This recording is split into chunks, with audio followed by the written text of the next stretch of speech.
Chapter 4. Cassie, what's the matter with you, girl?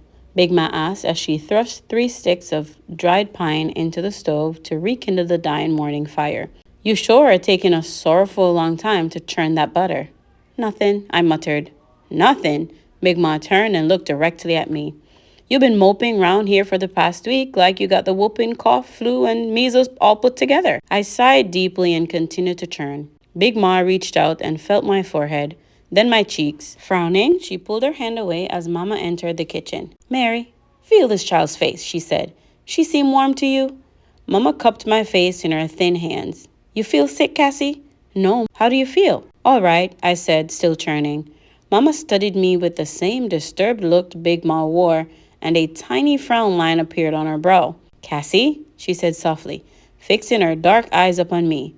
Is there something you want to tell me? I was on the verge of blurting out the awful truth about the bus and the men in the night, but then I remembered the pact Stacy had made us all swear to when I had told him, Christopher John, and Little Man about the caravan, and I said instead, Gnome, and I began to churn again. Abruptly, Mama took hold of the churning stick, her eyes searching mine. As she studied me, she seemed about to ask me something. Then the question faded and she pulled away, lifting the lid of the churn. It looks ready now, she said with a sigh. Dip out the butter like I showed you and wash it down. I'll take care of the milk. I scooped the butter from the churning lid onto a plate and went through the curtain to the small pantry off the kitchen to get the molding dish. It had been placed on a high shelf under several other dishes, and I had to stand on a stool to get it. As I eased it out, Mama and Big Ma spoke softly in worried tones on the other side of the curtain. Something the matter with that child, Mary? She's not sick, Mama. There's all sorts of sickness. She ain't ate right for going on over a week. She ain't sleeping right either. Restless and murmuring in her sleep all night long. And she won't hardly even go out and play. Rather be here helping us. Now you know that ain't like that child. There was a moment's pause, then Mama whispered, so I could hardly hear her. You think, Mama, you think she could have seen? Oh, Lord, no, child, Big Ma exclaimed hastily. I checked in there right after they passed, and she was sound asleep. She couldn't have seen them old devils. The boys neither. Mama sighed. The boys, they're not themselves either. All of them too quiet. Here it is, Saturday morning, and they're quiet as church mice. I don't like it. When Mama wanted to bring back them scissors she borrowed from Miss Logan, I ups and volunteers so she don't have to make this long trip down here. She been so busy and all. And naturally, when I got here, y'all wanted me to stay a while and talk to y'all.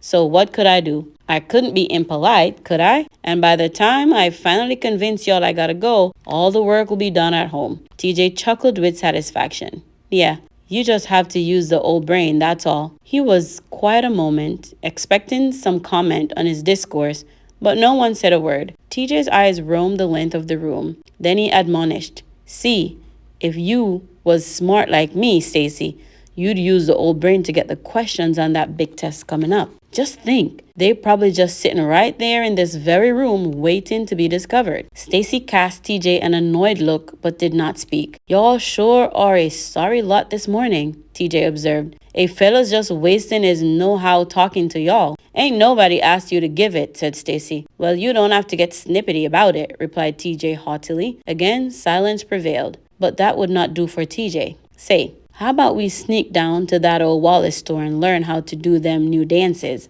Mama told us not to go down there, Stacy said. You some mama's boy or something? You gotta do everything your mama tells? You go on if you wanna, said Stacy quietly, not rising to TJ's bait. But we staying here. Again, silence. Then TJ said, Say, y'all hear the latest about them nightmen? Suddenly, all eyes turned from the fire and riveted themselves upon him. Our faces were eager question marks. We were totally in TJ's power. What about him? Stacy asked, almost evenly. TJ, of course, intended to nurse the moment for as long as he could. You see, when a fella's as smart as me, he gets to know things that other folks don't. Now, this kind of information ain't for the ears of little kids, so I really shouldn't even tell y'all. Then don't, said Stacy with smooth finality, turning back toward the fire as if he cared not at all about the nightmen. Taking his cue, I nudged Christopher John, and Christopher John nudged Little Man, and the rest of us forced ourselves to stare into the fire in feigned disinterest. Without a captive audience,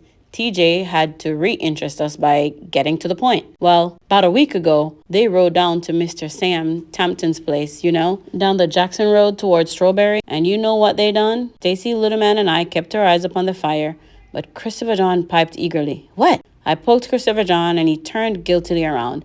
But TJ, triumphant with an assured audience of one, settled back in his chair, ready to prolong the suspense. Mama'd kill me if she knowed I was telling this. I heard her and Miss Claire Thompson talking about it.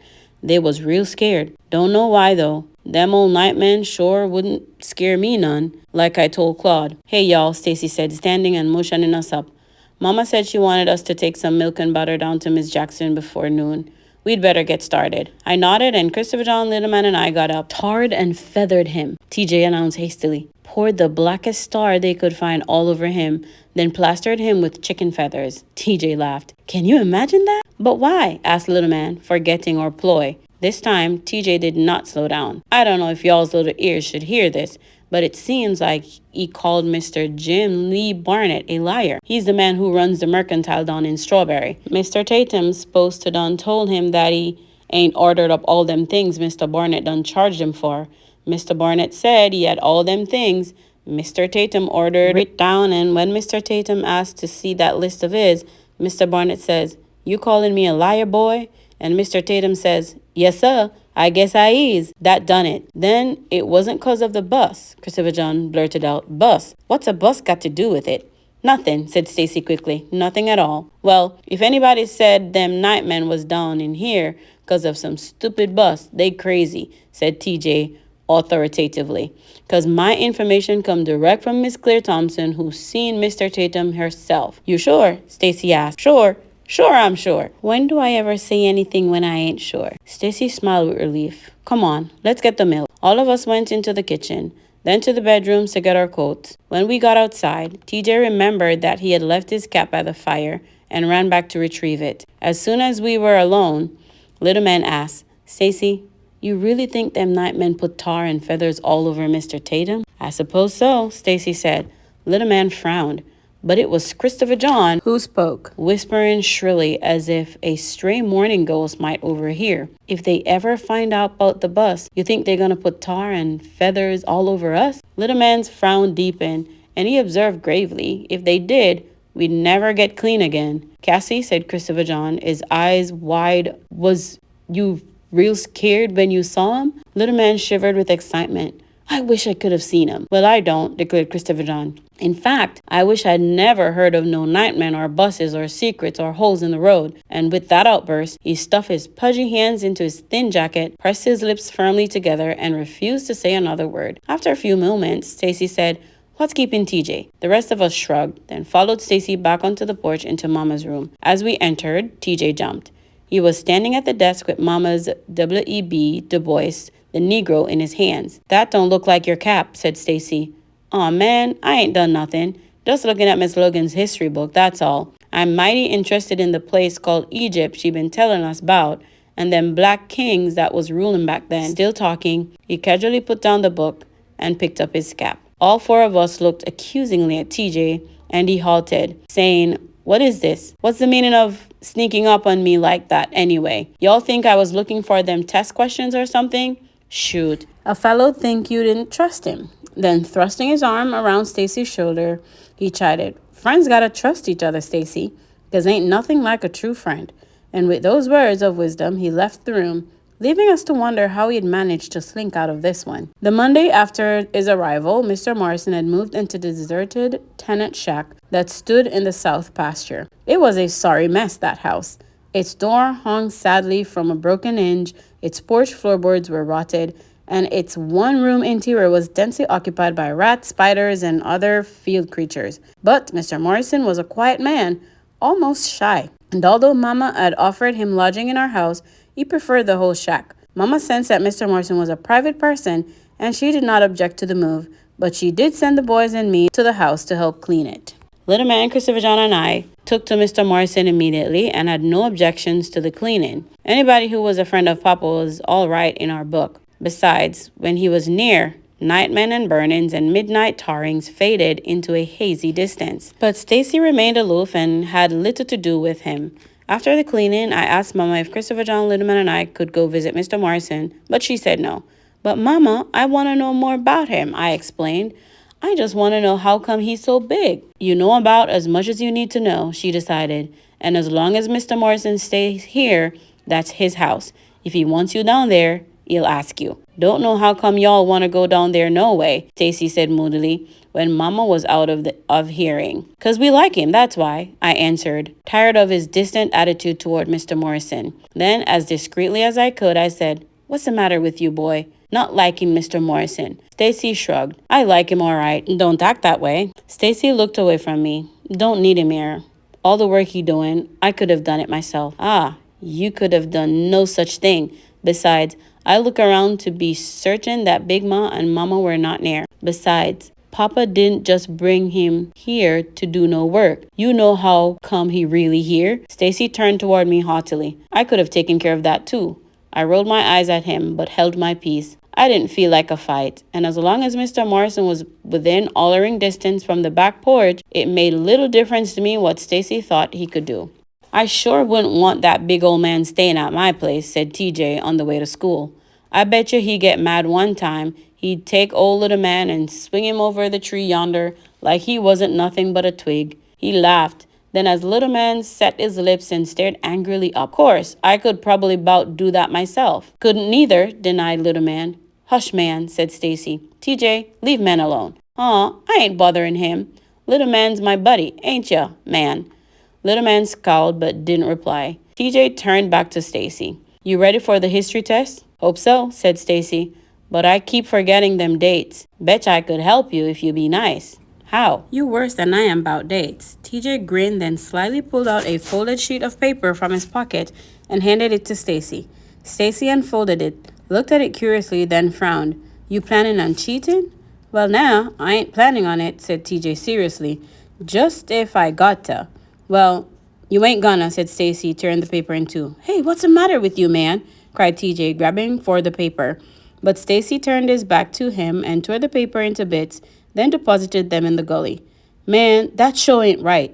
I wouldn't do you that way." "Maybe not," replied Stacy, "but at least this way you won't get into no trouble." TJ mumbled, "If failing ain't trouble, I don't know what is." Little man Christopher John, Claude, and I were sitting on the bottom step of the 7th grade class building after school waiting for Stacy and TJ when the front door banged open and TJ shot out and tore across the yard. "What's the matter with him?" asked Christopher John. "Ain't he gotta wait for Stacy?" The rest of the 7th grade, led by little Willie Wiggins and Mo Turner, spilled from the building. "There he go," cried little Willie as TJ disappeared on the forest road. Mo Turner yelled, "Let's see where he going." Then he and 3 other boys dashed away in pursuit of TJ, but the others stood restlessly near the steps as if school had not ended yet. "Hey, what's going on?" I asked little Willie. "What's everybody waiting for?" "And where's Stacy?" demanded little man. Little Willie smiled. "Stacy inside with Miss Logan. He got whipped today." "Whipped?" I cried. "Why? Can't nobody whip Stacy. Who done it?" "Your mama," laughed little Willie. "Mama?" Christopher John, little man, and I exclaimed. Little Willie nodded. "Yep, in front of everybody." I swallowed hard, feeling very sorry for my older brother. It was bad enough to be whipped in front of 30 others by a teacher, but to get it by one's own mother? Now that was downright embarrassing. "Why'd Mama do that?" asked Christopher John. "She caught him with cheat notes during the history examination." "Mama knows Stacy wouldn't cheat," I declared. Little Willie shrugged. "Well, whether he knowed it or not, she sure enough whipped him. 'Cause now she give him a chance to get out of it when he said he wasn't cheating, and she asked him how he got them cheat notes.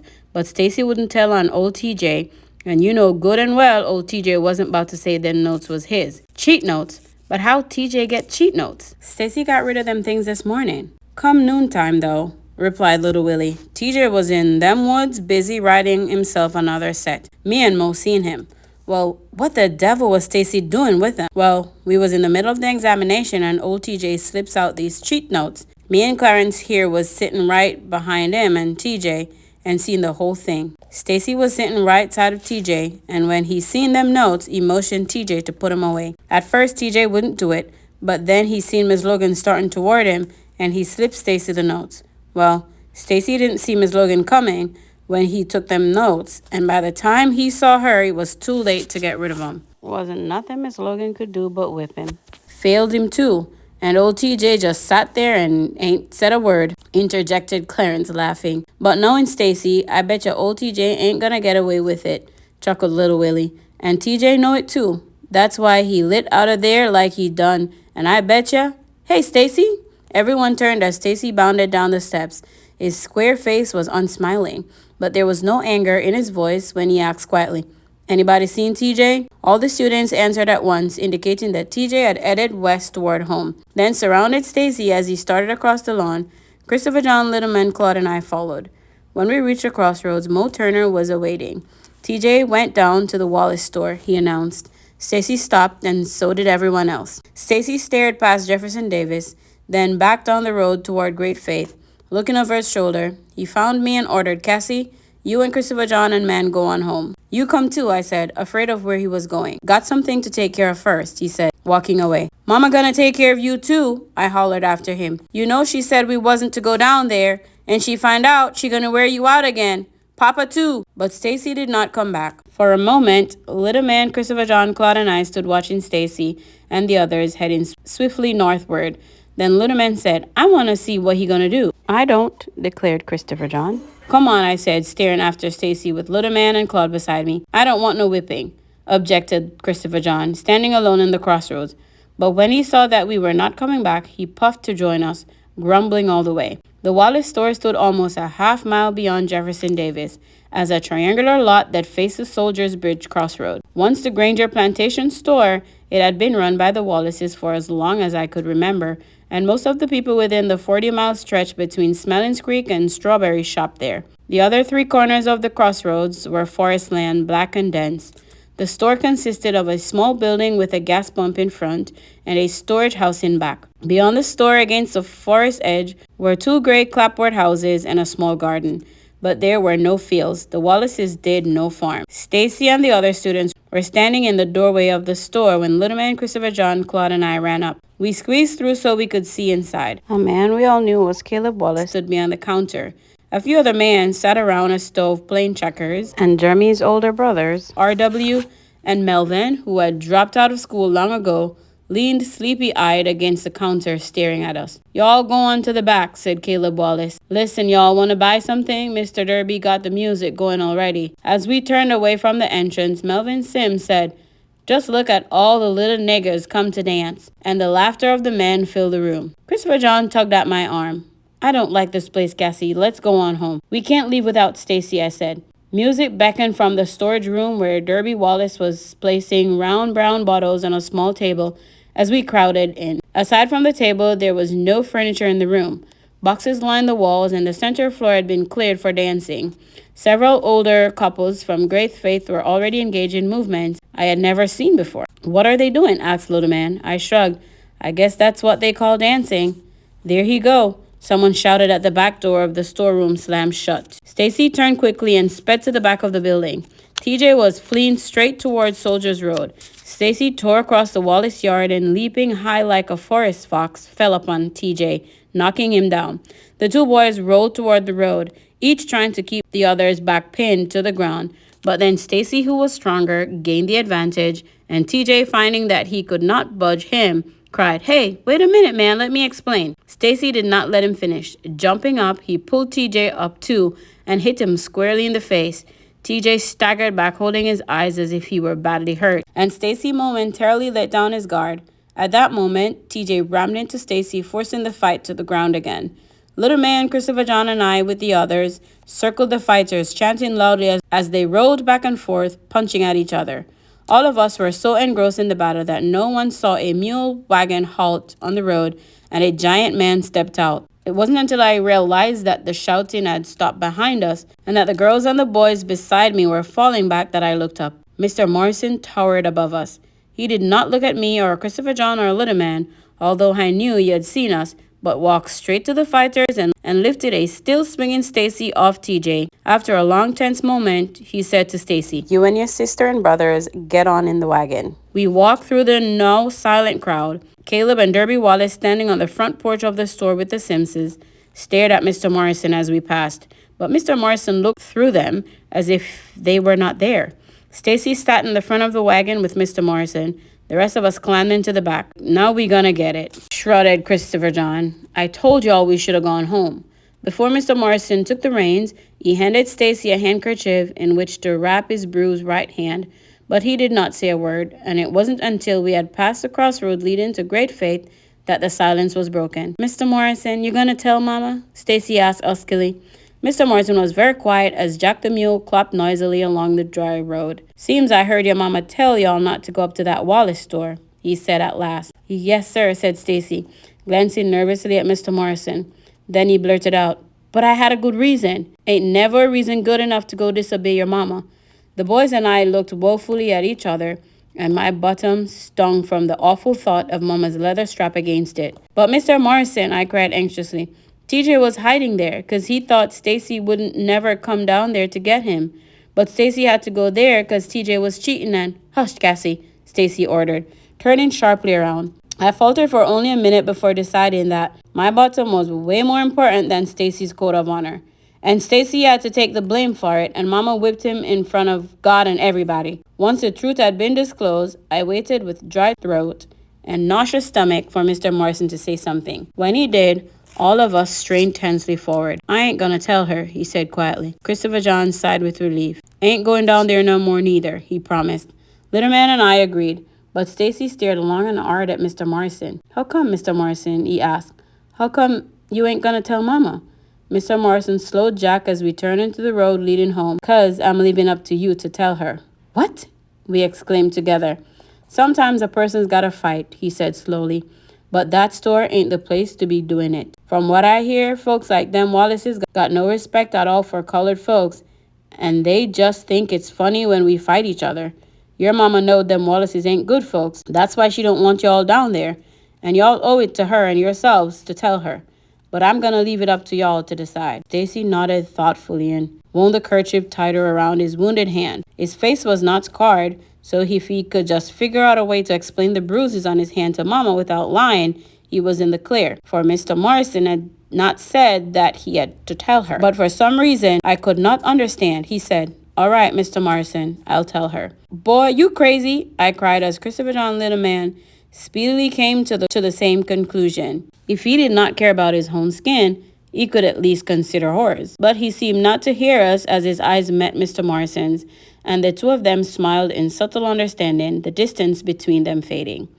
As we neared the house, Mr. Granger's Packard rolled from the dusty driveway.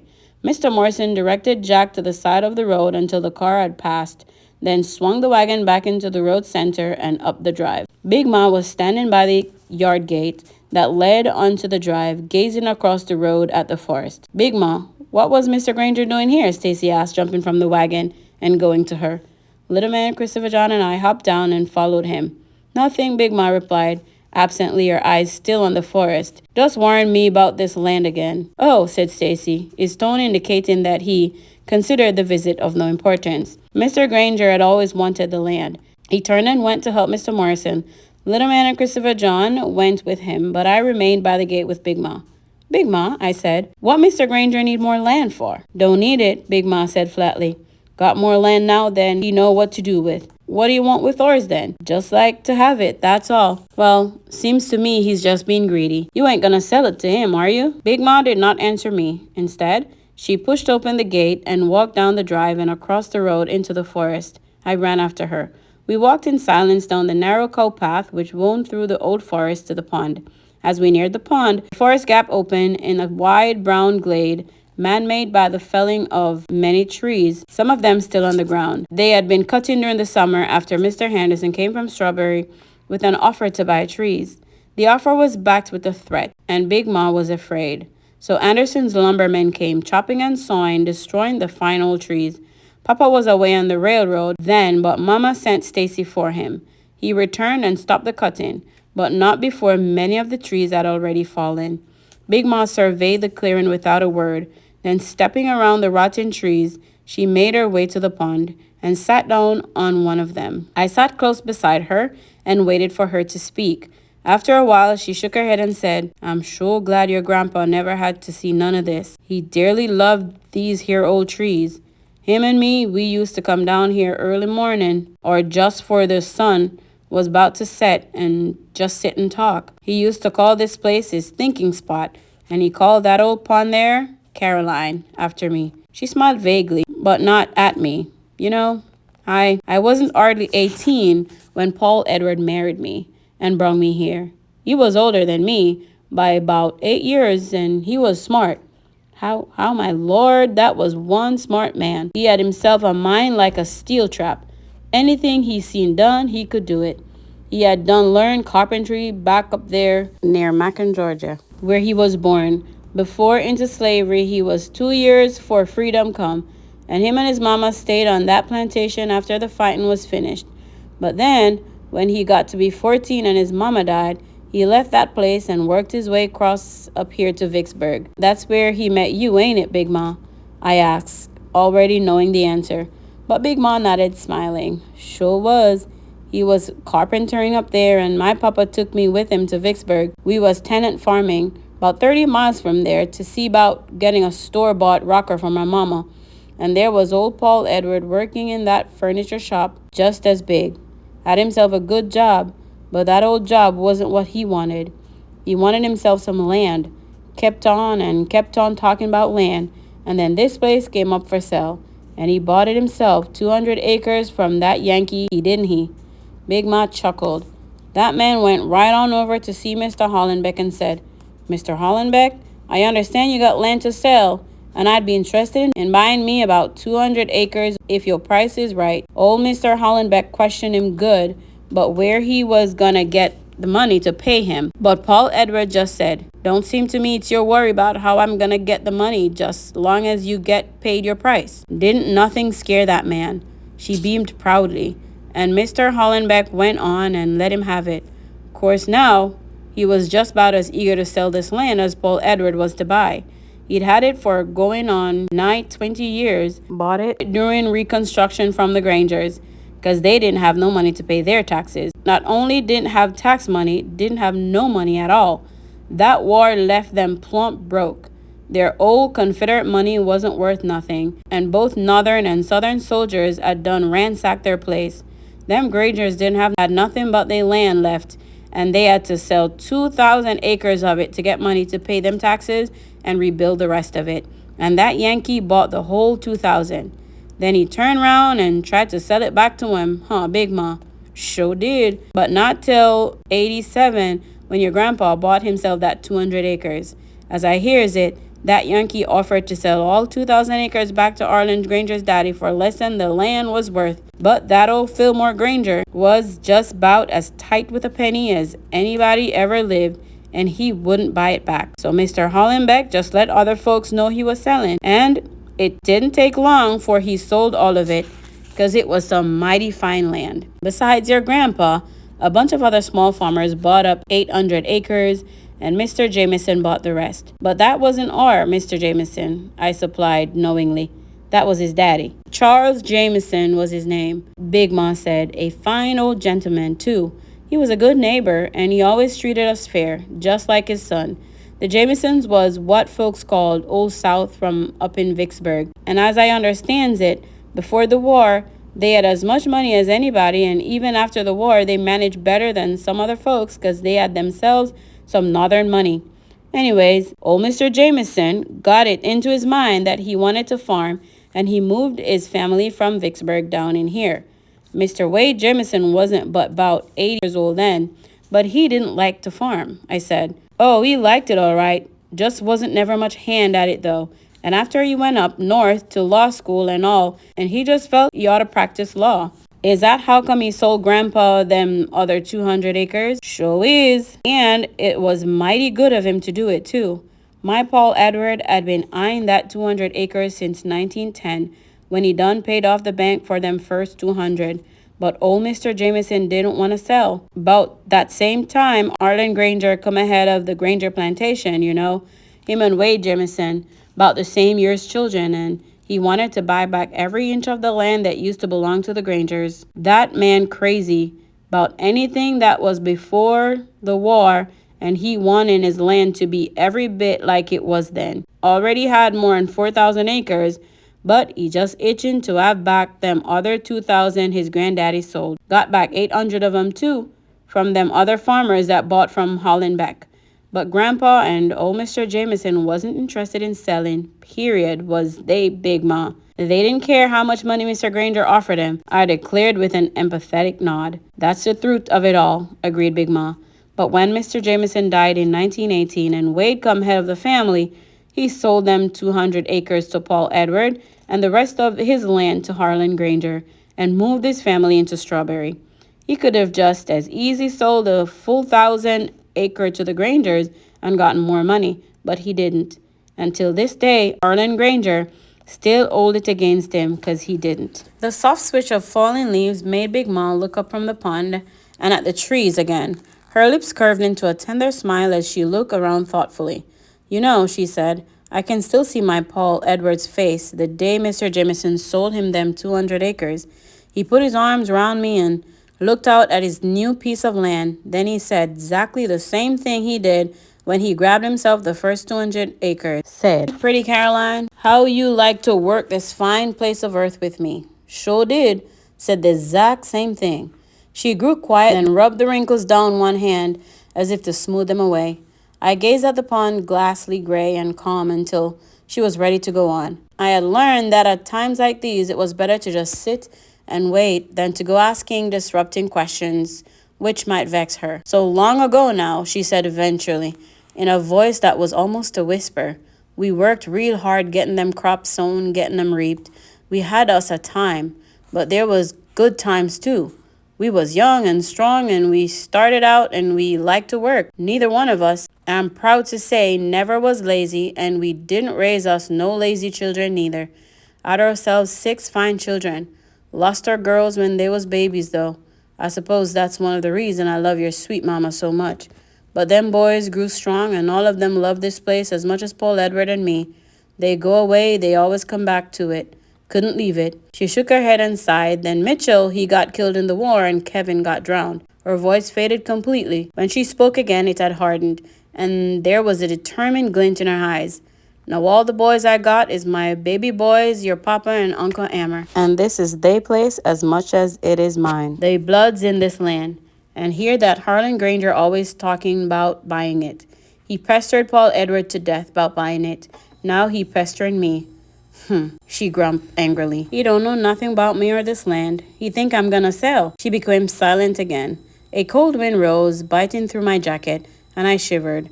Big Ma looked down at me for the first time. You cold? No, I stuttered, not ready to leave the forest. Don't you be lying to me, girl, she snapped, putting out her hand. It's time we was going back to the house anyways. Your mama will be home soon. I took her hand and together we left the Caroline. Despite our effort to persuade Stacy otherwise, when Mama came home, he confessed that he had been fighting TJ at the Wallace store and that Mr. Morrison had stopped it. He stood awkwardly before her, disclosing only those things which he could honorably mention. He said nothing of TJ's cheating or that Christopher John Littleman and I had been with him. And when Mama asked him a question he could not answer honestly, he simply looked at his feet and refused to speak. The rest of us sat fidgeting nervously throughout the interview, and when Mama looked our way, we swiftly found somewhere else to rest our eyes. Finally, seeing that she had gotten all the information she was going to get from Stacy, Mama turned to us. I suppose you 3 went to the store too, huh? But before any of us could squeak an answer, she exclaimed, That does it, and began to pace the floor, her arms folded, her face crossed. Although she scolded us severely, she did not whip us. We were sent to bed early, but we didn't consider that a punishment, and we doubted that Mama did either. How we had managed to escape a whipping, we couldn't fathom until Saturday, when Mama woke us up before dawn and piled us into the wagon. Taking us southwest towards Smelling's Creek, she said, Where we're going, the man is very sick, and he doesn't look like other people. But I don't want you to be afraid or uncomfortable when you see him. Just be yourselves. We rode for almost 2 hours before turning onto a backwoods trail. We were jarred and bounced over the rough road until we entered a clearing where a small weathered gray house stood and fields stretched barren beyond it. As Mama pulled up on the reins and ordered us down, the front door cracked warily open, but no one appeared. Then Mama said, Good morning, Mrs. Berry. It's Mary Logan, David's wife. The door swung wide then, and an elderly woman, frail and toothless, stepped out. Her left arm hung crazily at her side as if it had been broken long ago but had not mended properly, and she walked with a limp. Yet she smiled widely, throwing her good arm around Mama and hugging her. "Land sakes, child, ain't you something?" she exclaimed. "Coming to see 'bout these old bones. I just says to Sam, I says, who you reckon's coming to see old folks like us? These your babies, ain't they? Lord Almighty, ain't they fine?" "Sure is." She hugged each of us and ushered us into the house. The interior was dark, lit only by the narrow slat of gray daylight allowed in by the open door. Stacy and I carried cans of milk and butter, and Christopher John and Little Man each had a jar of beef and a jar of Crowder peas, which Mama and Big Ma had canned. Mrs. Berry took the food, her thanks intermingled with questions about Big Ma, Papa, and others. When she had put the food away, she pulled stools from the darkness and motioned us to sit down.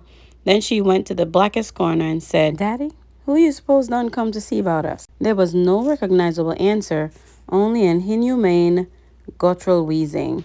But Mrs. Berry seemed to accept it and went on. "Miss Logan and her babies. Ain't that something?" She took a sheet from a nearby table. "Gots to cover him," she explained. "He can't hardly stand to have nothing touch him." When she was visible again, she picked up a candle stump and felt around a table for matches. "He can't speak no more.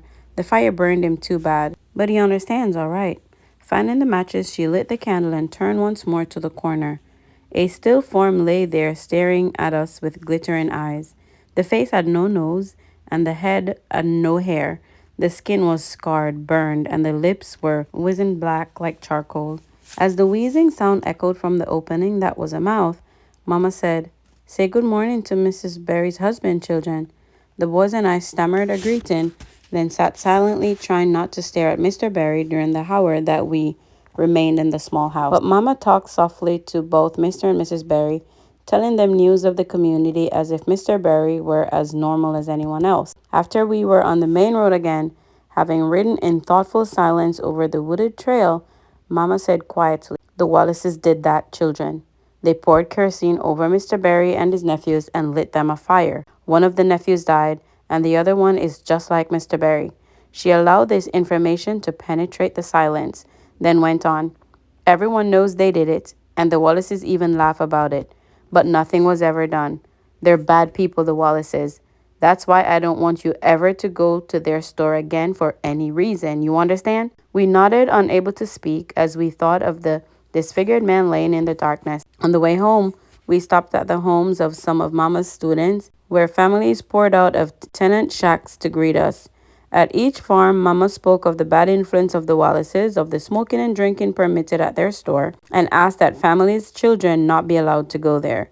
The people nodded and said she was right. She also spoke of finding another store to patronize, one where the proprietors were more concerned about the welfare of the community. But she did not speak directly of what the Wallaces had done to the Berries, for, as she explained later, that was something that wavered between known and the unknown, and to mention it outright to anyone outside of those with whom you were closest was not wise. There were too many ears that listened for others besides themselves, and too many tongues that wagged to those they shouldn't. The people only nodded, and Mama left. When we reached the Turner farm, Moe's widowed father rubbed his stubbled chin and squinted across the room at Mama.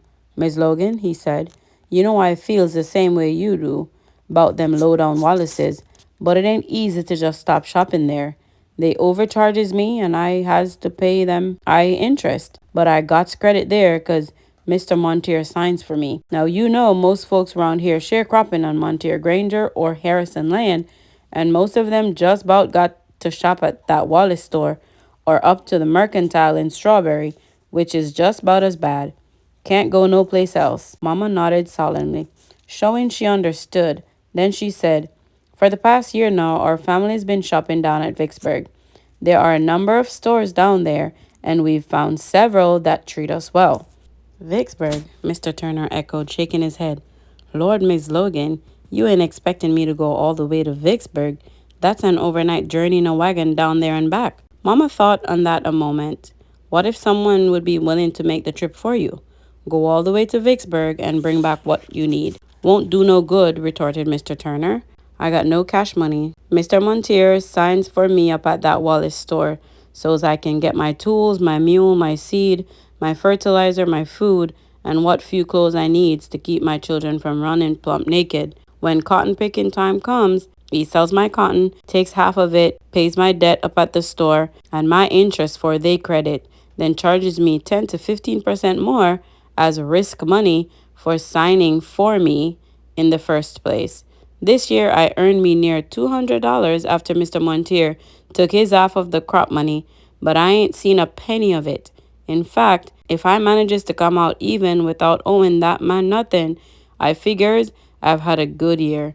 No, who way down in Vicksburg gonna give a man like me credit? Mama was very quiet and did not answer. I sure sorry, Miss Logan. I'm gonna keep my young guns from up that store, but I gots to live. Y'all got it better than most of the folks round here, 'cause y'all got your own place and y'all ain't got a coattail to a lot of this stuff. But you gotta understand it ain't easy for sharecropping folks to do what you asking. Mr. Turner, Mama said in a whisper, what if someone backed your signature? Would you shop in Vicksburg then? Mr. Turner looked at Mama strangely. Now who'd sign for me? If someone would you do it? Mr. Turner gazed into the fire, burning to a low ash, then got up and put another log on it, taking his time as he watched the fire shoot upward and suck in the log. Without turning around, he said, when I was a wee boy, I got burnt real bad. It healed over, but I ain't never forgot the pain of it. It's an awful way to die. Then, turning, he faced Mama. Miss Logan, you find someone to sign my credit, and I'll consider it deeply. After we left the Turners, Stacy asked, Mama, who you gonna get to sign? But Mama, or both furrowed, did not reply. I started to repeat the question, but Stacy shook his head, and I settled back, wondering, then fell asleep.